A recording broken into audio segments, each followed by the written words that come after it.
Hi everyone, welcome back. It's Laura. If you're new here, we are gardening out of Connecticut, which is zone 6, and this is my garden. So today we're just going to do some updates. I have a really exciting update to share with you guys regarding the groundhog. I was really worried about her, and I mentioned that in my last video, and she had babies. So I think that's why I haven't been seeing her. I'm not sure. I still don't know where she is, but she had babies. There are 4 of them. I thought there were 3. There's actually 4. I have video. I'm going to show you. It's very exciting. They're so adorable. Anyway, I am also making progress on my pumpkin tunnel. The pumpkins are sprouting up, so I'm going to show you that. And I was able to get the middle of it, the pathway, all mulched finally. And I'm making progress on the pumpkin patch that I'm starting, which is kind of a wish and a dream, but just a little something extra that I'm throwing in. Anyway, let's have a walk around and see some of the updates to the garden this week. Let's go. I finally got mulch put down, and thank you for recommending cardboard first. I have done cardboard in the past in some of my garden beds, like my new garden beds, and I haven't loved it only because we have a lot of moisture. We live near a lake, the water table's really high, and when I put cardboard down, it just stays so moist under there. I'm sorry for saying moist. It stays so damp, wet under there, and I don't like it. It's like almost to the point where it's like rotting, and I don't like that. Anyway, so, but I did put the cardboard down here because this is just a pathway. So this is going to make it so much better. I'm so happy. I still have to get a better handle on some of the other weeds. And we still need more wood chips for like the entire freaking garden. But here are some of the pumpkins popping up. It's all very exciting.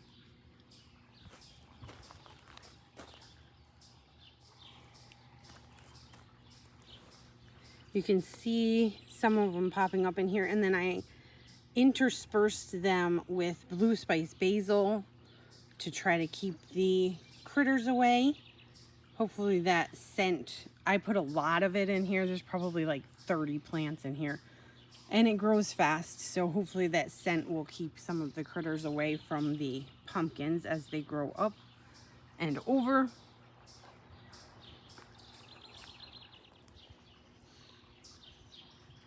And same thing on this side. This part could use some mulch here. There's a lot of areas that can use some mulch. Someone also recommended chip drop. I'm sorry I forgot your name, but I will put it on the screen because I appreciate you so much. And I think I am going to sign up for that. I signed up for it last year and just never got it. Like, they never did it. Probably after like 2 or 3 months, and then I kept seeing like horror stories of people saying that their entire driveway was covered with wood chips.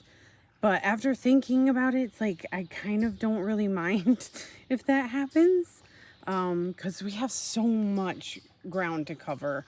So I think I am gonna try signing up for it again. Hopefully it'll work out this time. We just get the wood chips from our local transfer station, but it's a lot of back and forth because we don't have a truck or anything. It just goes in the back of our station wagon. So that's that. I wanted to show you some of these blue bachelor's buttons are starting to bloom now. I showed you the black ones last time. I'll show them again though. But these blue ones are starting to pop. Beautiful color. And then this plant here is funny. My husband was like, this is 2 plants, right? Yes. There's a boxwood here, but there's also an echinacea. It's very hot right now, which is why the leaves are drooping. But there's also an echinacea that kind of came up in between it. I'm just going to leave it for now, probably for the whole season. And then I'll move it. I tell you guys all the time about the swap shed at our transfer station, how we always get free stuff from there. And we had a really good week this week. We got this cool thing, which is like, it's like kind of like a cauldron shape. It's metal. It's gorgeous. We got this blue planter. It has a crack, but it's very heavy. I like it. And then look at this. This is just my style. It's like a two-tiered situation. Very similar to this one that I have. I'm going to talk about these in a second. So I'm probably going to do the same thing to this one. I don't know. Maybe I want to think of a different idea though. We got this, what do you call this? I think he called it a Venetian blind. It's like bamboo though, so it's for outside. And it fits perfectly on the catio. And this is the west side, so it can give them more shade. Usually I just make them stay inside for the hottest part of the day, even though this is on the north side of the house, so it really doesn't get much sun. But now they can stay a little bit longer. Don't mind all that mess. That's for a different video. And then we also got this. I mean, come on, guys. This was free at the swap shed. Wicker bench seating situation. It also came with a bunch of cushions, but they look like Golden Girls. So I'm not sure. I might try to get like a slip cover or something because they're in pretty good shape. We'll see.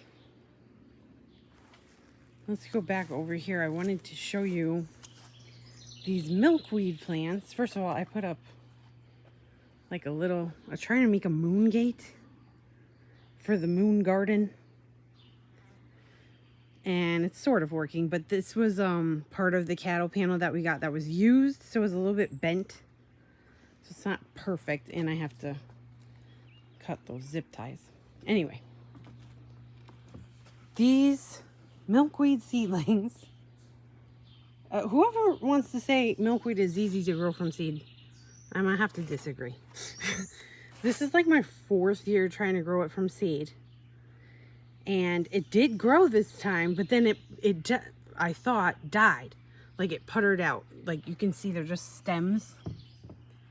But I was like, you know what? I'm just going to leave them. And that's what I did. And now some of them are coming back.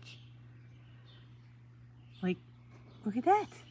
But they have looked like this, just sticks, for like a month at least. So pretty crazy. We'll see if they make it. And this is the pumpkin patch that I am working on. I'm going to be growing the pumpkins out of mounds, like probably 3 or 4 per mound. And this is going to be for the bigger pumpkins that can't go on the pumpkin tunnel. So your big ones, you know. I'm going to try to grow a mammoth. Is that what it's called? A giant Atlantic, I think it's called. Oh, these chipmunks are scrapping it up. Anyway, I'm probably going to put a path, just like mulch down the middle, just so it's a little bit easier to walk. And I do think I'm going to need a fence. When I thought the groundhog disappeared, I was like, maybe I won't even need to put up the fence. Because the deer don't come that often, and they don't really bother the pumpkins, I find. But the groundhog loves them. And now that there are 4 more groundhogs, I definitely am going to need a fence, because they're going to start traveling further away from their spot, and eventually they'll make it over here.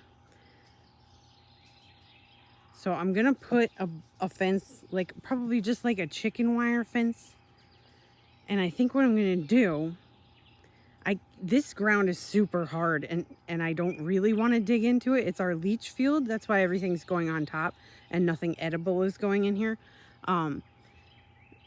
So it's really hard to dig. Anyway, I want to just put like a temporary chicken wire fence up, and then at the top portion of it, I'm going to kind of bend it backwards in an effort for them to kind of like fall off instead of being able to climb over. You know what I mean? My husband said that's what they do in prison with the barbed wire. So it's going to be kind of like that. Not barbed, obviously, but just so they can't really physically climb over the fence. And then at the bottom, instead of digging it into the ground, because I can't really dig, I'm just going to add like a whole layer of topsoil around this. And I'm going to plant, I wanted to plant blue spice basil in there, but I don't know if I will be able to. Because I don't have any more. Anyway, so that's the plan for now, but they haven't even sprouted yet. So I've got time to worry about the fence. A little bit of time, not a lot. Stay tuned. Okay, I'm leaving you guys with a clip of the baby groundhogs. They are so adorable. There's 3 in this clip, but we did see 4 at once, so I know there's at least 4 of them. I'm still not sure where the mom is. I don't know if she's just like recuperating or what, but I have not seen her in weeks. And I think these guys are about 5 or 6 weeks old. It says that's when they start coming out to forage on their own. And I've been watching them a lot. And every day they're kind of going like a little bit further out. Right now they're just living under the house. But they are coming out a little bit further every day. So I think they're going to be expanding their territory. Eventually they will move on to their own spots.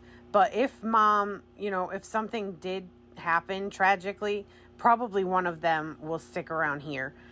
So we will definitely have a groundhog on site, which is fine by me. I love them. They're so adorable. This one's eating violets and dandelions. They just love dandelions so much. Anyway, thank you guys for joining me. I will see you in the next video. Don't forget to like and subscribe if you are new. And that's it. Bye.